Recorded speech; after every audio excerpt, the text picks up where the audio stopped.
For those of you who wanted to install Kali Linux and didn't want to do a whole bunch of steps and wanted to get hacking right away, here's an option for you. The latest and greatest version of Kali Linux doesn't have a virtual machine option, but the older one, the 2016.1, actually does have a VM option. So you can download that, and I'll provide the link in the supplement like I did everyone else.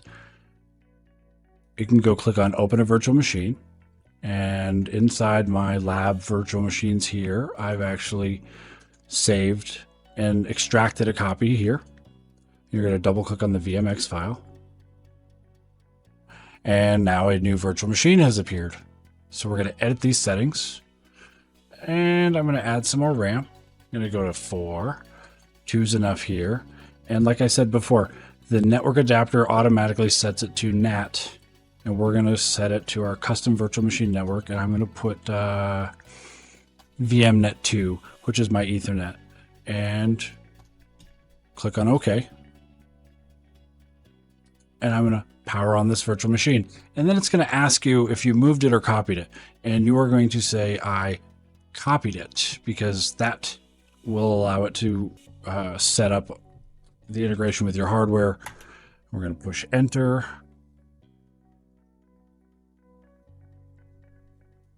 And it's going to go through its various things. And right here, we are right at a login screen. So we're going to go type in ROOT, which is root. The password for default is TOOR, and sign in.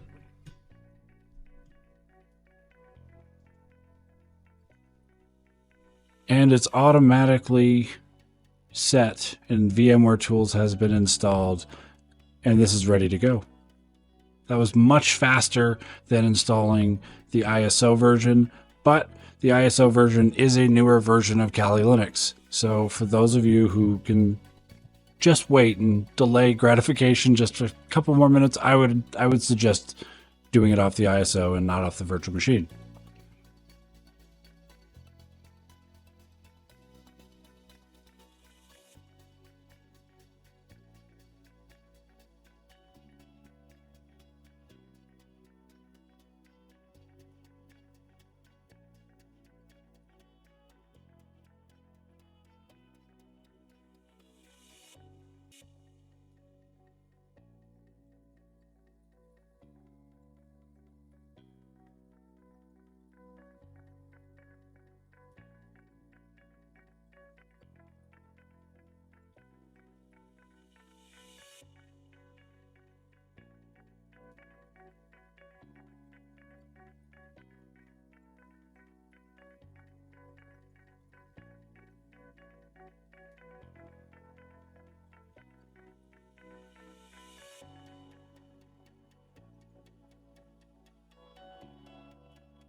First thing we're going to do is create a new virtual machine and click on typical. And what we're going to do is click on browse to where your image is located. And here you'll see I've already got Windows 7 ready. And it says Windows 7 has been detected. So we're going to click on next. And make sure if you've got a multi-install disk that you choose Ultimate. Otherwise, you'll be stuck by default with Home Basic and you will want to jump off a bridge. You click on next again. And then put it where you wanted it to go, which for me, I built a very easy to remember spot in this machine. And I'm going to put it inside my ethical hacking lab. And next, you can pretty much next through all those and customize hardware.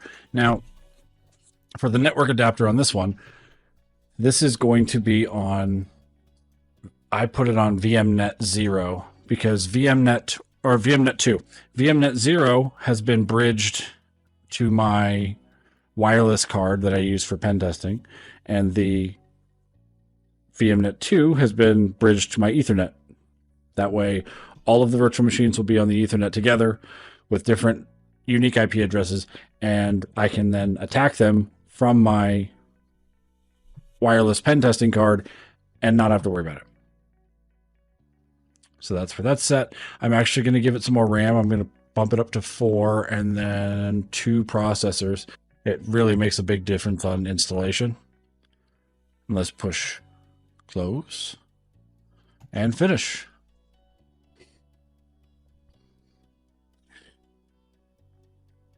And this is going to create the disk. It's going to run through the regular Windows 7 installation process. And it's not going to ask you too many questions like it did in XP. And I'm going to fast forward through a lot of this once I get done talking, with this current sentence.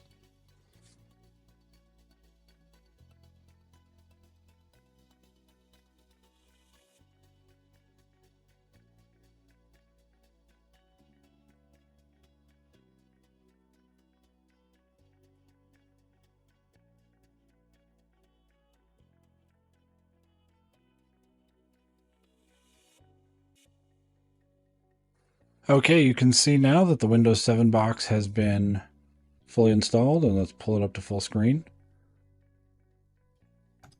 Perfect.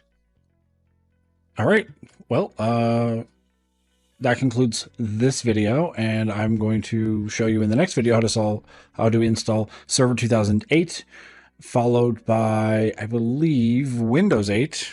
And if anyone has any other requests, I can do possibly Windows XP or anything else you might want to do. All right, guys, thanks.